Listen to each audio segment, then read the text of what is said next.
ಹೆಸರು ರವಿಶಂಕರಗೌಡ. ಊರು ಮದನಹಳ್ಳಿ, ಕೋಲಾರ ಜಿಲ್ಲೆ. ವೃತ್ತಿ ಕೃಷಿ. ಜಗತ್ತಿನಲ್ಲಿ ಏನೆಲ್ಲ ಆಧುನಿಕತೆಯ ಗಾಳಿ ಬೀಸಿರಬಹುದು. ಅವಿಭಕ್ತ ಕುಟುಂಬಗಳೆಲ್ಲ ಒಡೆದು ಜನರು ನಗರ ಪ್ರದೇಶಗಳಿಗೆ ಗುಳೆ ಹೋಗಿ ಬೇರೆ ಬೇರೆ ವೃತ್ತಿಗಳನ್ನು ಅವಲಂಬಿಸಿರಬಹುದು. ಆದರೆ ಕೋಟಿ ವಿದ್ಯೆಗಿಂತ ಮೇಟಿ ವಿದ್ಯೆಯೇ ಮೇಲು ಎಂದು ತೋರಿಸಿಕೊಟ್ಟಿರುವುದು ಕೋಲಾರ ಜಿಲ್ಲೆ ಮದನಹಳ್ಳಿಯ ರವಿಶಂಕರಗೌಡ. ಇವರದ್ದು 12 ಜನರ ತುಂಬು ಕುಟುಂಬ. ಕುಟುಂಬಸ್ಥರೆಲ್ಲ ಸಂಪೂರ್ಣ ಕೃಷಿಯಲ್ಲೇ ತೊಡಗಿಸಿಕೊಂಡಿರುವುದು ಮತ್ತೊಂದು ವಿಶೇಷ. ರವಿಶಂಕರ ಗೌಡರ ಕುಟುಂಬ ಹೇಗೆ ತುಂಬು ಕುಟುಂಬವೋ ಹಾಗೆ ಅವರ ಜಮೀನು ಕೂಡ ಸಮಗ್ರ ಕೃಷಿಯ ಆಡಂಬೋಲ. ದೇಶಿ ಹಾಗೂ ವಿದೇಶಿ ತಳಿಗಳ ಹಣ್ಣು ತರಕಾರಿಗಳು ಇವರ ಜಮೀನಿನಲ್ಲಿ ನಳನಳಿಸುತ್ತಿವೆ. ಸಮಗ್ರ ಕೃಷಿಯಿಂದ ಈ ಕುಟುಂಬಕ್ಕೆ ವಾರ್ಷಿಕ 30 ರಿಂದ 40 ಲಕ್ಷ ರೂಪಾಯಿ ಆದಾಯ ಬರುತ್ತಿದೆ. ರವಿಶಂಕರ ಗೌಡರ ಈ ಕೃಷಿ ಸಾಧನೆಯನ್ನು ಗಮನಿಸಿದ ಸರ್ಕಾರ ಅವರಿಗೆ ಕೃಷಿ ಪಂಡಿತ ಪ್ರಶಸ್ತಿ ನೀಡಿ ಗೌರವಿಸಿದೆ. ನಮ್ಮ ಜೊತೆ ರವಿಶಂಕರ ಗೌಡರಿದ್ದಾರೆ. ನಾನು ಅವ್ರನ್ನ ಕಾರ್ಯಕ್ರಮಕ್ಕೆ ಬರ್ಮಾಡ್ಕೊಳ್ತೀನಿ. ಸರ್ ನಮಸ್ಕಾರ, ಕಾರ್ಯಕ್ರಮಕ್ಕೆ ಸ್ವಾಗತ. ನಮಸ್ಕಾರ ಮೇಡಮ್. ಹೇಗಿದ್ದೀರಿ? ಚೆನ್ನಾಗಿದೆ ಮೇಡಮ್. ಎಷ್ಟು ಎಕರೆ ಜಾಗ ಇದು? ನಮ್ದು ಟೋಟಲ್ 22 ಎಕರೆ ಜಮೀನಿದೆ ಮೇಡಮ್. 22 ಎಕರೆ ಜಮೀನಲ್ಲಿ ಹತ್ರ ಒಂದು 14 ಎಕರೆ ಅಷ್ಟು ಬೆಳೆಗಳಿಗೆ ಅಂತ ಇಟ್ಕೊಂಡಿದ್ವಿ. ಅದರಲ್ಲಿ ಮೇನ್ ಏನು ಅಂತಂದ್ರೆ ಒಂದು 3 ಎಕರೆ ಅಷ್ಟು ಬರೀ ಪಾಲಿ ಹೌಸ್ಗೆ, ನೆಟ್ ಹೌಸ್ಗೆ ಅಂತ ಇಟ್ಕೊಂಡಿದ್ವಿ. ಈಗ ರೀಸೆಂಟ್ ಆಗಿ 1 ಎಕರೆ ಪಾಲಿ ಹೌಸ್ ಹಾಕಿದ್ರೆ ನಮ್ಮ ತೋಟಗಾರಿಕೆ ಇಲಾಖೆಯಿಂದ ಒಂದು ಪಾಲಿ ಹೌಸ್ ಕೊಟ್ಟರು ಹೋದ ವರ್ಷ. 1.5 ಎಕರೆ ಅಷ್ಟು ಆ ಕಡೆ ಬಯಲಿದೆ. ಅದಕ್ಕೆ ಈಗ ಶೇಡ್ ನೆಟ್ ಹಾಕಿ ಮೊನ್ನೆ ಸೇವಂತಿಗೆ ನಾಟಿ ಮಾಡಿದ್ವಿ. ಇದ್ರಲ್ಲಿ ಬಂದು ಬ್ರೊಕೊಲಿ ಹಾಕಿದ್ವಿ, 2 ತುಂಡಕ್ಕೂ ಬ್ರೊಕೊಲಿ ಹಾಕಿದ್ವಿ. ಈಗ ಏನ್ ಮಾಡಿದ್ವಿ ಅಂದ್ರೆ ಮತ್ತೆ ಈಗ ಕಾಲಿಫ್ಲವರ್ ಮತ್ತೆ ಬ್ರೊಕೊಲಿ, ಇದು ಕಾಲಿಫ್ಲವರ್ ಬಂದು ಅದು ಬ್ರೊಕೊಲಿ 2 ಹಾಕಿದ್ವಿ. ಇದ್ರ ಹಾಕಿರೋ ಉದ್ದೇಶ ಏನು ಅಂದ್ರೆ ನೆಕ್ಸ್ಟ್ ನವೆಂಬರ್ಗೆ ನಾವು ಪಾಲಿ ಹೌಸ್ ಮಾಡಿಸೋದಕ್ಕೆ ಪ್ಲಾನ್ ಮಾಡಿದ್ವಿ ಈ ಒಂದು ಜಾಗದಲ್ಲಿ. ಈಗ ಪಾಲಿ ಹೌಸ್ ಮಾಡ್ಬೇಕು ಅಂತಂದಾಗ ಕ್ರಾಪ್ ರೊಟೇಷನ್ ಬೇಕು, ಭೂಮಿ ಸಡ್ಲ ಆಗ್ಬೇಕು. ಹಾಗಾಗಿ ನಮ್ಗೆ ಇದು ಬೇಗನೂ ಬರುತ್ತೆ ಬೆಳೆ. ಖಾಲಿ ಒಂದು 50 ದಿನಕ್ಕೆ ಬೆಳೆ ಸ್ಟಾರ್ಟ್ ಆಗತ್ತೆ, ಒಂದು 70 ದಿನದ ಒಳಗಡೆ ಕಂಪ್ಲೀಟ್ ಆಗತ್ತೆ. ನಾವು ನವೆಂಬರ್ ಅಂದ್ರೆ 1 ತಿಂಗಳು ಮತ್ತೆ ಇದಕ್ಕೆ ಭೂಮಿ ಗೊಬ್ಬರಗಳು ಹಾಕೋದಕ್ಕಿರ್ಬೋದು, ಇಲ್ಲ ಒಣಗಿಸೋದಕ್ಕಿರ್ಬೋದು, ಉಳ್ಮೆ ಮಾಡೋದಕ್ಕೆ, ಎಲ್ಲದಕ್ಕೂ ಒಂದು ಅನುಕೂಲ ಆಗತ್ತೆ. ನಾವ್ ಯಾವ್ದೇ ಒಂದು ಮಾರ್ಕೆಟ್ಗೆ ಸಾಕ್ಸಂತ ಟೊಮಾಟೊ ಒಂದು ಬಿಟ್ರೆ ಟೊಮಾಟೋನು ಹಾಕ್ತಿವಿ. ಎಲ್ಲ ಇಲ್ಲೇ ತಗೊಂಡು ಮರ ಅಂತದೇನೆ. ಈಗ ನಾನು ಇಲ್ಲಿ ಬಾಂಗ್ಲೂರ್ ಬರ್ತಾರೆ, ಕ್ಯಾಪ್ಸಿಕಮ್ ಇಲ್ಲೇ ತಗೊಂಡ್ ಹೋಗ್ತಾರೆ. ಬೆಂಗಳೂರವ್ರು ಬರ್ತಾರೆ. ಅದಾಯ್ತಾ. ಇದು ಅಷ್ಟೇನೆ, ಬ್ರೊಕೊಲಿನೂ ಅಷ್ಟೇ. ಇಲ್ಲೇ ಬಂದು ಏನ್ ರೇಟ್ ಇದ್ರೆ ಅದು ಕಮಿಷನ್ ಇಲ್ಲ, ನಾವು ಬಾಡಿಗೆ ಇಲ್ಲ, ಸ್ವಂತ ಮಾರಾಟ. ಅಂದ್ರೆ ನಾವು ಬೇರೆ ಕಡೆ ಕಳ್ಸ್ಬೇಕು ಅನ್ಕೊಳ್ಳಿ, ಈಗ ಬೆಂಗಳೂರಿಗೆ ಹಾಕ್ಬೇಕು, ಟ್ರಾನ್ಸ್ಪೋರ್ಟ್ ಒಂದು, ಕಾಟನ್ ಒಂದು, ಅದನ್ನ ಪ್ಯಾಕ್ ಮಾಡೋದೊಂದು, ಪ್ರತಿಯೊಂದು ನಾವು ಉಳಿಸ್ದಂಗ ಆಗತ್ತೆ. ಇಲ್ಲೇ ಬಂದ್ ಅಂದ್ರೆ ಬೆಂಗಳೂರವ್ರು ಬಂದು ಇಲ್ಲೇ ತಗೋತಾರ ಬ್ರೊಕೊಲಿ? ಬೆಂಗಳೂರವ್ರು ಬಂದು ಇಲ್ಲೇ ತಗೊಂತಾರ ಮೇಡಮ್. ಓಕೆ, ಎಷ್ಟಕ್ಕೆ ಮಾರ್ತೀರಿ ಬ್ರೊಕೊಲಿ? ಬ್ರೊಕೊಲಿ ಈಗ ರೇಟ್ ಬಂದು ಮೊನ್ನೆ 80 ರೂಪಾಯಿ ಇತ್ತು ಮೇಡಮ್, ನಮ್ಮೂರು ಸ್ಟಾರ್ಟ್ ಆದಾಗ. ಈಗ ಬರ್ತಾ 35ಕ್ಕೆ ಬಂತು, ಮತ್ತೆ 30ಕ್ಕೆ ಬಂದು ಈಗ ನಿಂತಿದೆ. ಈ ತೋಟಕ್ಕೆ ಅಂದ್ರೆ ಅದು ಯಾಕೆ ನಿಲ್ತು ಅಂತಂದ್ರೆ ಆ ಟೈಮಲ್ಲಿ ಮಳೆ ಇರ್ಲಿಲ್ಲ. ಮೇನ್ ಮಳೆ ಯಾವಾಗಿಲ್ಲ, ಕಲರ್ ಶೇಡಿಂಗ್ ಬರ್ತಾ ಇತ್ತು. ಅಂದ್ರೆ ಬ್ರೊಕೊಲಿ ಬಂದು ಗ್ರೀನ್ ಬರ್ಬೇಕು. ಯಾವಾಗ ಕಲರ್ ಡೌನ್ ಆಯ್ತು ಅವ್ರಿಗೆ ಪಾರ್ಸಲ್ ಹೋಗಲ್ಲ ಅಂತ ಹೇಳ್ತಾರೆ. ಆ ಒಂದು ಉದ್ದೇಶಕ್ಕೆ ಏನ್ ಮಾಡಿದ್ವಿ ಅಂದ್ರೆ ಈಗ ಈ ಒಂದು ಬೆಳೆಗೆ ರೇಟ್ ಸಿಗತ್ತೆ ಅಂತ ಒಂದು ಕನ್ಫರ್ಮ್ ಇದೆ. ಎಲ್ಲ ಅಜೋಲ ಹಾಕಿದ್ರೆ ಫ್ಯಾಟ್ ಚೆನ್ನಾಗ್ ಬರ್ತದೆ. ಸ್ವಲ್ಪ ಏನು ಅಂತಂದ್ರೆ ಈ ಹಾಕೋ ನಾವು ಮೇಕೆ ಕುರಿಗೆ ಇರ್ಬೋದು, ಮತ್ತೆ ಹಸುಗಳಿಗಿರ್ಬೋದು, ಕೋಳಿಗಿರ್ಬೋದು, ಅವೆಲ್ಲ ಏನ್ ಬೂಸ ಪಿಡು ಏನ್ ಹಾಕ್ತಿವೋ ಅದ್ರಲ್ಲಿ ಇದನ್ನ ಕಡಿಮೆ ಮಾಡ್ಬೋದು ಇದು ಹಾಕಿ ಅಂತಂದಾಗ ಯಾರು ಅದಕ್ಕೆ ಮುಂದೆ ಬರಲ್ಲ. ಅದಕ್ಕೆ ನಾನೇನ್ ಮಾಡಿದೆ ಅಂದ್ರೆ ನಾನು ಹಾಕಿದ್ದೀನಿ 2014ರಲ್ಲಿ ನಾನು IFS ಫಾರ್ಮರ್ ಆಗಿ ಚಿಂತಾಮಣಿ KVKಯಲ್ಲಿ ತಗೊಂಡ್ರು ಒಂದು ಪ್ರಾಜೆಕ್ಟ್ ಮೇಲೆ. ಆ ಪ್ರಾಜೆಕ್ಟ್ ಅಲ್ಲಿ ಏನು ನನಗೆ ಸಮಗ್ರ ಕೃಷಿ ಬಗ್ಗೆ ಮಾಹಿತಿ ಕೊಟ್ರು ಎಲ್ಲ ಅಳವಡಿಸ್ಕೊಂಡಿದ್ದೀನಿ. ಅದು ಅಳವಡಿಸ್ಕೊಂಡಿದ್ದಕ್ಕೇನೆ 2014ರಲ್ಲಿ ಫಸ್ಟ್ ನನಗೆ ನಮ್ಮ KVKಯಲ್ಲಿ ಒಬ್ಬ ಅಧಿಕಾರಿ ಇದ್ರು. ಅವ್ರು ಬಂದು ನಿಮ್ಮಂತವ್ರಿಗೆ ಒಂದು ಪ್ರಶಸ್ತಿ ಇದೆ ಹಾಕಿ ಅಂತಂದ್ಬಿಟ್ಟು ಅಂದ್ರೆ ನಂಗೆ ಗೊತ್ತಿಲ್ಲ ಮೇಡಮ್ ಅಂತಂದೆ. ಅವರೇ ಎಲ್ಲ ಫಿಲ್ಅಪ್ ಮಾಡಿ ಈ ತರ ನಿಮ್ JDO ಮೇಡಮ್ಗೆ ಹೋಗಿ ಸೈನ್ ಮಾಡಿಸ್ಕೊಂಡು ಬಂದು ಇಲ್ಲಿ ಕೊಡಪ್ಪ ಅಂತಂದ್ರು. ಮತ್ತೆ ಬಂದ್ರು ಎಲ್ಲಾ ಕಡೆ ವಿಸಿಟ್ ಮಾಡ್ಕೊಂಡು ನೀನ್ ಚೆನ್ನಾಗಿದೆ ಅಂದ್ರೆ, ಯಾಕೆಂದ್ರೆ ಅಷ್ಟು ಚೆನ್ನಾಗಿ ಸಮಗ್ರ ಕೃಷಿಗೆ ಏನ್ ಬೇಕೋ ಅದನ್ನ ಕ್ಲೀನ್ ಚಾಚು ತಪ್ಪದಂಗೆ ನಮ್ ತೋಟದಲ್ಲಿ ಅಳವಡಿಸ್ಕೊಂಡು. ಇಲ್ಲಿ ಕೋಸ್ ಹಾಕಿದಿರಿ ಈಗ ರವಿ ಅವರೇ, ಎಷ್ಟು ಎಕರೆಗೆ ಹಾಕಿದಿರಿ ಕೋಸು? ಅಲ್ಲಿಂದ ಇಲ್ಲಿವರೆಗೂ 2.25 ಎಕರೆ ಇದೆ ಮೇಡಮ್, 2 ತುಂಡನ. ಇದು ಬಂದು 1.25 ಎಕರೆ, ಅದು ಬ್ರೊಕೊಲಿ ಬಂದು 1 ಎಕರೆ ಇದೆ. ಇದೀಗ 2 ಇದಕ್ಕೆ ಹಾಕಿದೀರಾ ನೀವು? ಒಂದು ಪೈಪ್ ಹಿಂಗ್ ಹಾಕ್ತಿವಲ್ಲ, ಈ ಪೈಪ್ ಇರತ್ತಲ್ಲ, ಈ ಪೈಪ್ ಸೆಂಟ್ರಿಗೆ ಅರ್ಧ ಅಡಿ ನೋಡಿ, ಇದು ಹಿಂಗ ಅರ್ಧ ಅಡಿ ಹಿಂಗ ಅರ್ಧ ಅಡಿ, ಓಕೆ ಮತ್ತೆ ಇಲ್ಲಿಂದ ಇಲ್ಲಿಗೆ 1 ಅಡಿ. ನಾವು ಸ್ಪೇಸ್ ಚೆನ್ನಾಗಿ ಹೆಂಗ್ ಕೊಡ್ತೀವೋ ಆ ತರ ಇಳುವರಿ ಬರ್ತದೆ. ಈ ಕೆಲವ್ರು ಏನ್ ಮಾಡ್ತಾರೆ ಅಂದ್ರೆ 1 ಎಕರೆಗೆ 22,000 ನಾಟಿ ಮಾಡ್ತೀನಿ ಅಂತ ನೀವೆಷ್ಟು 1 ಎಕರೆಗೆ ಎಷ್ಟು ನಾಟಿ ಮಾಡಿ? 1 ಎಕರೆಗೂ ನಾನು ನಾಟಿ ಮಾಡಿರೋ 17,000 ಅಷ್ಟೇ. 17,000 ನಾಟಿ ಮಾಡಿದ್ದೀರಾ? Okay okay. ಇದು ಮೊದಲನೇ ಬೆಳೆನಾ ಇದು ನಿಮಗೆ ಕೋಸು? ಇಲ್ಲ ಮೇಡಮ್, ಇದು ಈಗ ಸಿಕ್ಕಾಪಟ್ಟೆ ಆಗ್ತದೆ. ಕ್ರಾಪ್ ರೊಟೇಷನ್ ಅಂತಂದ್ರೆ ರೋಟೇಷನ್ಗೆ ಇವಾಗ ಕೋಸೆ ಹಾಕ್ಬೇಕು. ಎಷ್ಟು ಬೆಲೆ ಇದೆ ಇವಾಗ? ಕೆಜಿ ಇದು 3 ರೂಪಾಯಿ ಇದೆ ಮೇಡಮ್. ಈಗ ನಮ್ಗೆ ಏನು ಅಂದ್ರೆ ಈಗ ನೋಡ್ಬಾರ್ದು, ಬೆಳೆ ಚೆನ್ನಾಗ್ ಮಾಡ್ಬೇಕು. ಯಾವಾಗ 3 ರೂಪಾಯಿ ಇದೆ ಅನ್ನಂಗೆ ಅವಾಗ ಏನ್ ಮಾಡ್ತಾರೆ, ಹೆಚ್ಚಾಗಿ ಯಾರು ಅಷ್ಟೇ ನೋಡ್ರಿ ನಮ್ಮ ಬೆಳೆಯಲ್ಲಿ ಒಂದೇ ಒಂದು ಹುಳ ಇಲ್ಲ, ಹೌದು, ರೋಗ ಇಲ್ಲ. ಆದ್ರೆ ಬೆಳೆಗೆ ರೇಟ್ ಇಲ್ಲ ಅಂತ ಅನ್ಬಿಟ್ಟು ಅದಕ್ಕೇನಾದ್ರೂ ನೆಗ್ಲೆಕ್ಟ್ ಮಾಡಿದ್ರೆ ಮತ್ತೆ ರೇಟ್ ಬಂದ್ರೆ ನಮ್ಮನ್ನ ತೊಳಿಯತ್ತದ. ಇವಾಗ ರೋಗ ಇಲ್ಲ, ಇದಕ್ಕೇನು ಕಂಪ್ಲೀಟ್ ಸಾವಯವ ಪದ್ಧತಿನ ನೀವು ಇಲ್ಲ ಫರ್ಟಿಲೈಸರ್ ಯೂಸ್ ಪ್ರತಿಯೊಂದು ಇದಕ್ಕೂ ನೋಡ್ರಿ, ನೀವು ನಮ್ಮ ಇದ್ರಲ್ಲಿ ನೋಡಿದ್ರೆ ಗೊತ್ತಾಗತ್ತೆ. ಇಲ್ಲಿ ನೋಡಿ, ಇಲ್ಲಿ ಈಗ ಕೋಸ್ಗೆ ಯಾರಾದ್ರೂ ಇಷ್ಟು ಗೊಬ್ಬರ ಹಾಕ್ತಾರ? 8 ಲೋಡ್ ಗೊಬ್ಬರ, ಇದಕ್ಕೆ 8 ಲೋಡು, ಅದಕ್ಕೆ 7 ಲೋಡ್ ಗೊಬ್ಬರ. ನೋಡ್ರಿ, ಎಲ್ಲಿ ನೋಡಿದ್ರು ಈ ತರ ಗೊಬ್ಬರ ಸಿಗತ್ತೆ. ನಾವು ಏನಿಲ್ಲ ಅಂದ್ರೂ 1 ವರ್ಷಕ್ಕೆ ನಮ್ಮ ದನಗಳ ಕಡೆಯಿಂದ, ನಮ್ಮ ಮನೆ ಕಡೆಯಿಂದ ಒಂದು 20 ಲೋಡ್ ನಾವು ಗೊಬ್ಬರ ಬರುತ್ತೆ.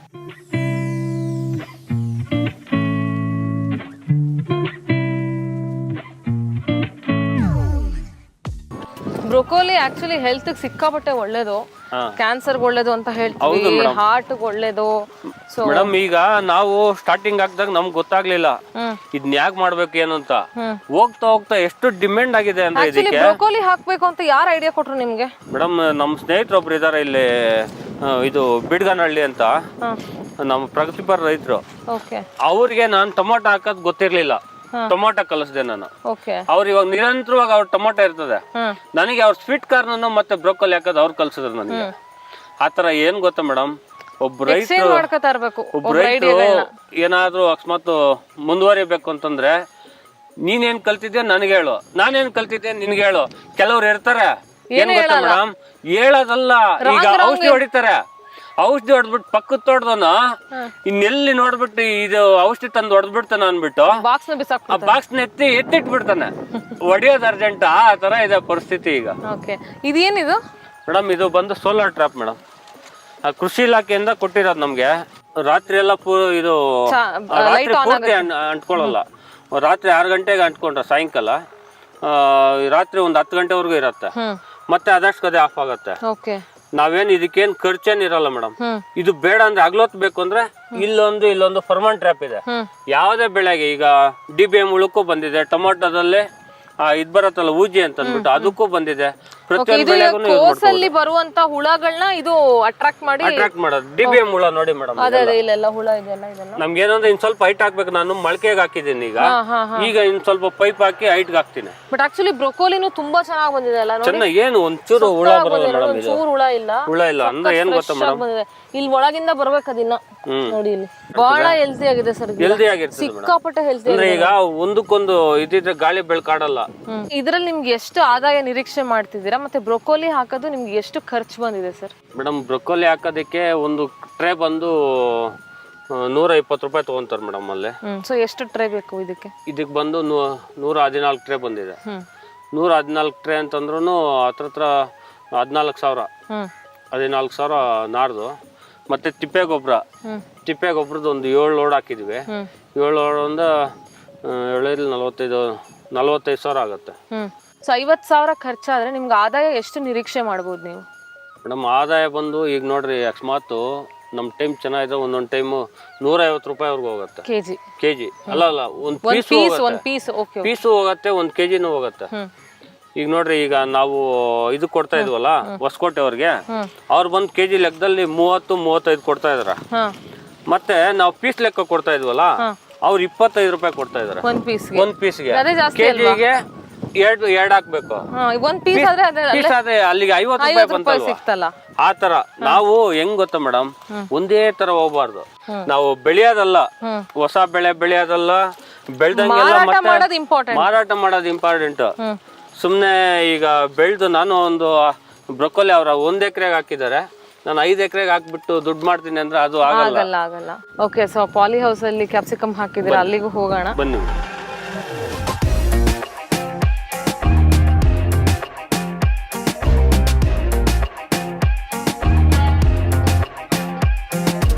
ಕ್ಯಾಪ್ಸಿಕಮ್ ಅಂತ ಬಂದಾಗ ಈ ಕಲರ್ ಕ್ಯಾಪ್ಸಿಕಮ್ಗಳಿಗೆ ತುಂಬಾನೇ ಡಿಮ್ಯಾಂಡ್ ಇದೆ. ಹೌದು. ಸೊ ಈ ಬೆಳೆ ಬಗ್ಗೆ ಹೇಳ್ಕೊಡಿ. ಒಳಗ್ ಬರ್ತಿದಂಗೆ ಸಿಕ್ಕಾಪಟ್ಟೆ ಹಬೆ ಶೆಕೆ ತಡ್ಕೊಳಕ್ ಆಗ್ತಾ ಇಲ್ಲ. ಪಾಲಿಹೌಸ್ ಅಂತಂದ್ರೆ ಹಿಂಗೆ ಇರೋದು, ಯಾವಾಗ್ಲೂ ಇದೇ ತರನೇ ಇರ್ತದೆ. ಈಗ್ಲಾದ್ರೂ ಪರವಾಗಿಲ್ಲ, ಬೇಸಿಗೆಯಲ್ಲೆಲ್ಲ ಒಂದು 9 ಗಂಟೆಗೆ ಲಾಸ್ಟ್ ಬೆಳಗ್ಗೆ. 9 ಗಂಟೆ ಮೇಲೆ ಇದ್ರಲ್ಲಿ ಕೆಲಸ ಮಾಡೋದಕ್ಕಾಗಲ್ಲ, ಒಳಗಿರಕ್ಕಾಗಲ್ಲ. ಆದ್ರೆ ಏನು ಅಂತಂದ್ರೆ ಬೆಳೆ ಮಾತ್ರ ನಿಲ್ಲತ್ತೆ. ಯಾಕೆಂದ್ರೆ ಚಿಕ್ಕ ಮಗು ಚಿಕ್ಕ ಬೆಳೆಯಿಂದ ಹೆಂಗ್ ಬೆಳೆದ್ರೆ ಹಂಗೆ ಅಂತ ಹೇಳ್ತಾರೆ ನೋಡ್ರಿ, ಹಂಗೆ ಚಿಕ್ಕ ಒಂದು ಸಸಿಯಿಂದಾನೇ ಇವು ಅಡ್ಜಸ್ಟ್ ಆಗ್ಬಿಟ್ಟಿರ್ತಾವ. ಅದಕ್ಕೆ ನಾವು ತಂದು ನಾಟಿ ಮಾಡಿದಾಗ ಮಾತ್ರ ಒಂದ್ 2 ದಿನ ಬಾಡತ್ತೆ. ಅವಾಗ ಏನಾಗ್ತದೆ ಅಂದ್ರೆ ಬರ್ತಾ ಬರ್ತಾ ಬರ್ತಾ ಬರ್ತಾ ನಾವೇನ್ ಮಾಡ್ತೇವೆ, ಪಾಗರ್ ಇದೆ ಅಲ್ಲಿ ನೋಡಿ, ಅದು ಪಾಗರ್ ಅಂದ್ರೆ ಸ್ಪ್ರಿಂಕ್ಲರ್ ಅಲ್ಲ, ಅದು ಮಂಜು ತರ ಬೀಳತ್ತೆ. ಈ ಮಧ್ಯಾಹ್ನ ಈ ಬೇಸಿಗೆಯಲ್ಲಿ ಮಾತ್ರ ಅದನ್ನ ಬಳಸ್ಬೇಕಾಗಿರೋದು. ಈ ಮಧ್ಯಾಹ್ನ ಒಂದು 12 ಗಂಟೆಯಲ್ಲಿ ಒಂದ್ಸರಿ, 3 ಗಂಟೆಯಲ್ಲಿ ಒಂದ್ಸರಿ, ಇಲ್ಲ ಆದ್ರೆ ಇನ್ನೂ ಜಾಸ್ತಿ ಬಿಸಿ ಇದೆ ಅಂದಾಗ ಒಂದು 12 ಗಂಟೆಗೆ ಒಂದ್ಸರಿ. ಖಾಲಿ ನಾವು ಭೂಮಿ ನೆನ್ಸೋದಲ್ಲ, ಭೂಮಿ ನೆನ್ಸಿದ್ರೆ ಇನ್ ಸ್ವಲ್ಪ ಅವೇ ಜಾಸ್ತಿ ಆಗ್ತದೆ. ನಾವೇನ್ ಮಾಡ್ಬೇಕಂದ್ರೆ ಈ ಸೊಪ್ಪಿದೆಯಲ್ಲ, ಸೊಪ್ಪು ಮೇಲೆ ಒಂಚೂರು ಮಂಜು ತರ ಬಿದ್ಬಿಟ್ರೆ ಸಾಕು, ಆ ಒಂದ್ ಬಿಸಿನ ಕಂಟ್ರೋಲ್ ಮಾಡ್ತದೆ. ಇದು ಯಾವ್ದು ಇದು ತಳಿ? ಇದು ಬಂದು ಬಚಟ ಅಂತ ಮೇಡಮ್, ರಿಜ್ವಾನ್ ಕಂಪ್ನಿ ಇದು. ಅದು ಬಂದು ರೆಡ್ ಬಂದು ಇನ್ಸ್ಪಿರೇಷನ್.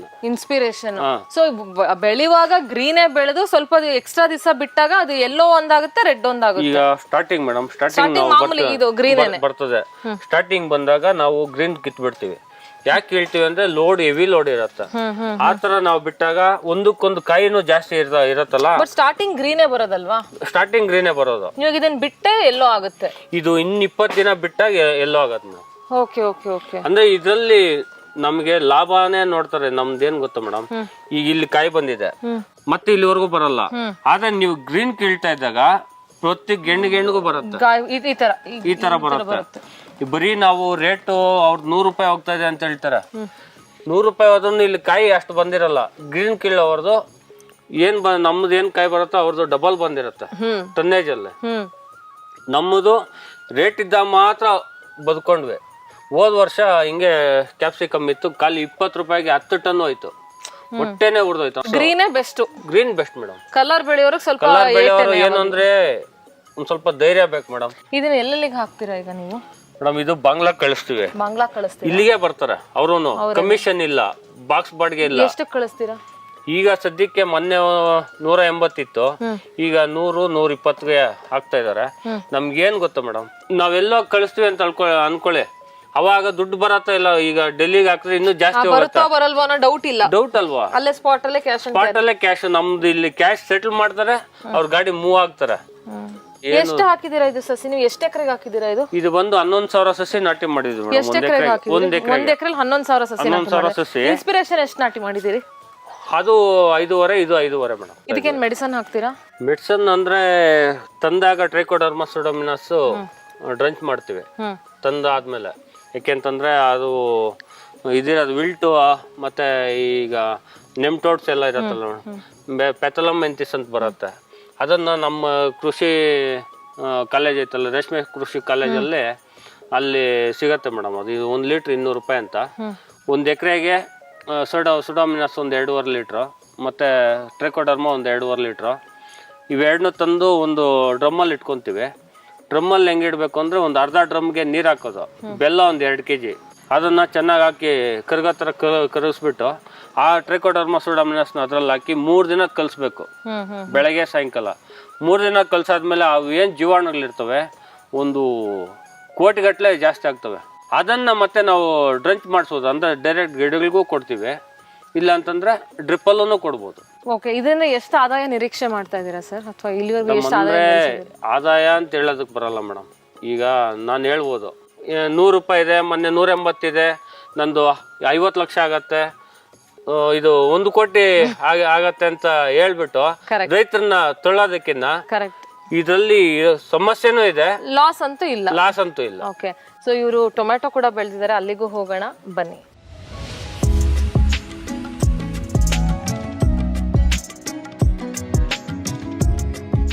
ಟೊಮ್ಯಾಟೊ ರೇಟ್ ಜಾಸ್ತಿ ಇತ್ತು ಅಂತ ಹಾಕಿದ್ರೆ ಏನ್ ಕತೆ? ಅಲ್ಲ ಮೇಡಮ್, ನಮ್ಗೇನ್ ಗೊತ್ತಾ ಮೇಡಮ್, ನಮ್ಮನ್ನ ನಂಬ್ಕೊಂಡು ಒಂದು 8 ರಿಂದ 10 ಜನ ಆಳುಗಳಿದ್ದಾರೆ. ಆಳುಗಳು ಅಂದ್ರೆ ನಮ್ಮ ಮನೆ ಆಳುಗಳು. ನಾನು ಆಗ್ಲೇ ಹೇಳಿದ್ನಲ್ಲ, ನಾವು 12 ಜನ ಇದ್ವಿ, ಅವ್ರ 8 ಜನ ಸೇರಿದ್ರೆ 20 ಜನ ನಮ್ಮ ಮನೆಯವರು. ನಮ್ಮ ಕುಟುಂಬ ಥರನೇ ಅವರು ವರ್ಷ ಪೂರ್ತಿ ನಮ್ಗಾಗಿ ದುಡಿತಾರೆ. ಆ ಥರ ದುಡ್ದಾಗ ಅವ್ರು ನಮ್ಮನ್ನ ನಂಬ್ಕೊಂಡಿದ್ದಾರೆ, ನಾವು ಅವ್ರನ್ನ ನಂಬ್ಕೊಂಡಿದ್ವಿ. ಆ ಒಂದು ಇದಕ್ಕೆ ನೀವು ಬೇರೆ ಏನಾದ್ರು ಅಲ್ಲೆಲ್ಲ ಬೆಳೆಗಳು ನೋಡಿದ್ರಲ್ಲ, ಅದ್ರಲ್ಲಿ ನಿರಂತರವಾಗಿ ಕೆಲಸ ಇಲ್ಲ. ಇದ್ರಲ್ಲಿ ಇರತ್ತೆ, ಬಳು ಬರ್ತಾ ಇರತ್ತೆ, ಕಟ್ತಾ ಇರ್ಬೇಕು. ಆ ಒಂದು ಇದಕ್ಕೆ ನಾವು ಇದನ್ನ ಏನು ಅಂದ್ರೆ ನಾವು ಎಷ್ಟೋ ಸಲ ಅವ್ರಿಗಾಗಿ ನಾವು ಟೊಮೊಟೊ ಬೆಳೆದು ಒಂದು ಸರಿ ಎಲ್ಲ 2-3 ಸರಿ 1000 ರೂಪಾಯಿ ಮೇಲೆ ಬಾಕ್ಸ್ ಸಿಕ್ಕಿದೆ. ಹೂ ಬಿಡಕ್ ಶುರು ಆಗಿದೆ, ಹೂ ಬಿಡಕ್ ಸ್ಟಾರ್ಟ್ ಆಗಿದೆ. ನಾವೇನ್ ಗೊತ್ತಾ ಮೇಡಮ್, ರೇಟ್ ಇದೆ ಅನ್ಬಿಟ್ಟು ನಾನು ಹೇಳದ್ನಲ್ಲ ಆಗ್ಲೇನೆ, ಯಾವುದೇ ಒಂದು ಆತರ ಬೀಳಬಾರ್ದು.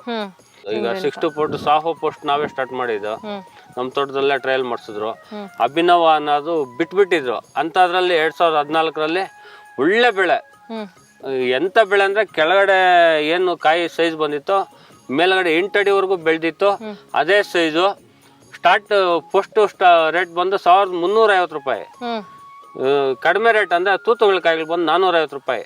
ಆ ತರ ಬೆಳೆದು ಸುಮಾರು ಜನ ರೈತರಿಗೆ ನಾವು ನಮ್ಮ ತೋಟದಲ್ಲಿ ಕ್ಷೇತ್ರೋತ್ಸವ 2-3 ಸರಿ ಮಾಡಿಸಿದ್ರು ಅವ್ರು ಸಿಂಜೆಂಟದವರು. ಆ ತರ ಬೆಳೆಸಿದ್ವಿ.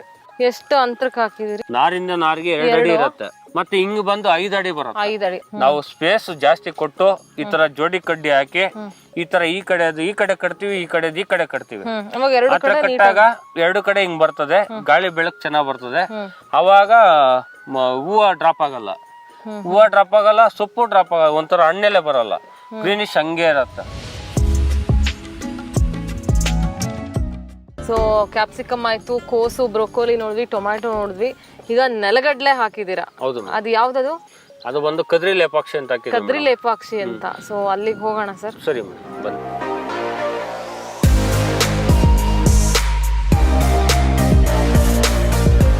ಕದ್ರಿ ಲೇಪಾಕ್ಷಿ ಅಂದ್ರೆ ಇದು 2 ಕಾಳೆ ಬರೋದು. ಇದೊಂದು ವೆರೈಟಿ ಕದ್ರಿಯಲ್ಲೇನೋ ಮಾಡಿದ್ದು ಅಂತ ನನಗೂ ಇದ್ರ ಬಗ್ಗೆ ಐಡಿಯಾ ಇಲ್ಲ. ಈಗ ಹೊಸದ ಹಾಕಿದ್ದೀನಿ. ನಮ್ಮ ಕೃಷಿ ಇಲಾಖೆಯಿಂದ RSK ಅಲ್ಲಿ ಬೀಜ ಸಿಕ್ತು ಮೇಡಮ್. ಅಂದರೆ ಎಲ್ಲ ನಮ್ಮ ಇದರಲ್ಲೆಲ್ಲ ಎಲ್ಲ ಕಡೆನೂ ಸಿಗತ್ತೆ.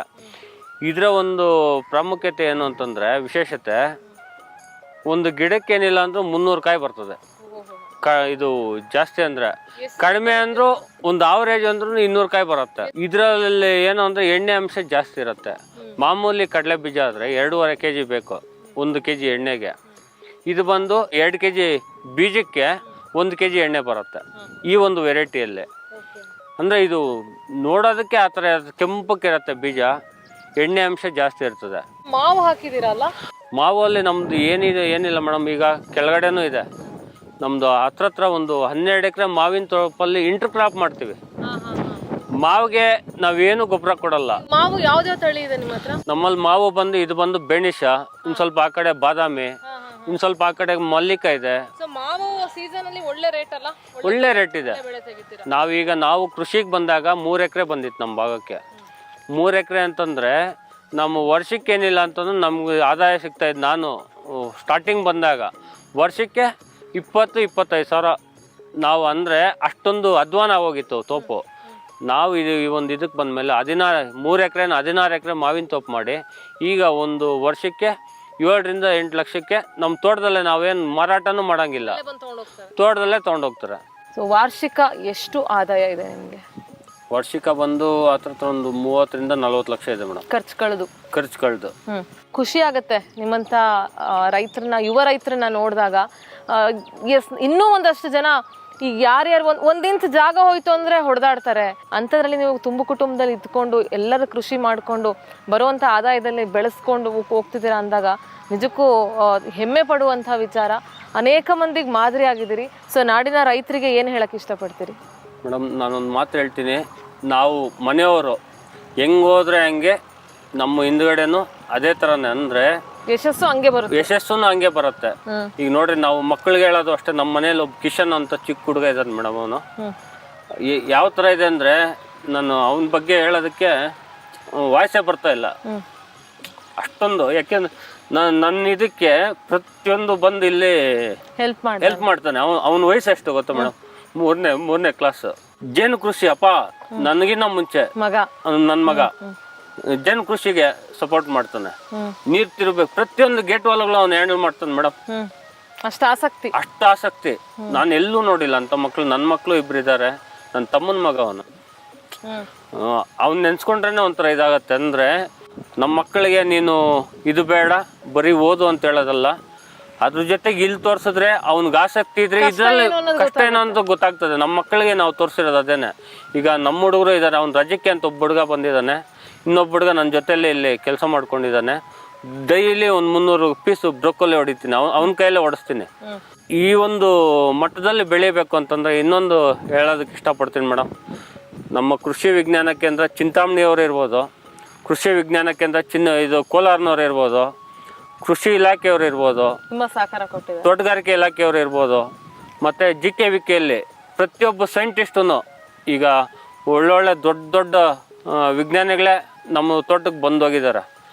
ಅವರು ಅಷ್ಟೇ ಆತ್ಮೀಯವಾಗಿ ಮಾತನಾಡಿಸ್ತಾರೆ.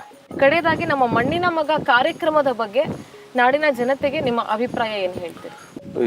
ಇದು ಇಡೀ ಕರ್ನಾಟಕ ಎಲ್ಲ ಓಡಾಡಿ ಒಳ್ಳೆ ಒಳ್ಳೆ ರೈತರನ್ನ ಒಂದಷ್ಟು ರೈತರಿಗೆ ತೋರಿಸಿ ಅವ್ರಿಗೆ ಮಾದರಿ ಆಗೋ ಥರ. ಮಾದರಿ ಅಂದರೆ ಹೇಗೆ ಅಂತಂದರೆ, ಈಗ ನನ್ನನ್ನು ಕರೀತಾರೆ, ಈಗ ಯಾವುದಾದ್ರೂ ಪ್ರೋಗ್ರಾಮ್ಗೆ ರೈತರು ಹೇಳಿದ್ರೇ ರೈತರು ಕೇಳೋದು ಅಂತ ಹೇಳ್ತಾರೆ. ಹಾಗಾಗಿ ಪ್ರಗತಿಪರ ರೈತರಿಂದ ಇನ್ನೊಬ್ಬ ಒಂದಷ್ಟು ಜನ ರೈತರಿಗೆ ಅನುಕೂಲ ಆಗ್ತದೆ ಅನ್ನೋ ಒಂದು ವಿಷಯ ನನಗೂ ಗೊತ್ತಿದೆ. ನನ್ನಿಂದ ಒಂದಷ್ಟು ಜನ ರೈತರಿಗೆ ಉಪಯೋಗ ಆಗಲಿ. ಪ್ರತಿಯೊಬ್ಬರೂ ಈ ಸಮಗ್ರ ಕೃಷಿಯನ್ನು ಅನುಸರಿಸ್ಕೊಳ್ತಾ ಹೋದರೆ ಒಳ್ಳೆ ಹೆಸರು ಬರುತ್ತೆ, ಆದಾಯನೂ ಬರುತ್ತೆ. ರವಿ ಅವರೇ, ಇಲ್ಲಿವರೆಗೂ ನಮ್ಮ ಜೊತೆಗಿದ್ದು ನಿಮ್ಮ ತೋಟದಲ್ಲಿ ಬೆಳೆಯುವಂತಹ ಬೆಳೆಗಳ ಬಗ್ಗೆ ಸಾಕಷ್ಟು ಮಾಹಿತಿಯನ್ನು ನೀಡಿದ್ರಿ. ಧನ್ಯವಾದ. ಧನ್ಯವಾದ ಮೇಡಮ್.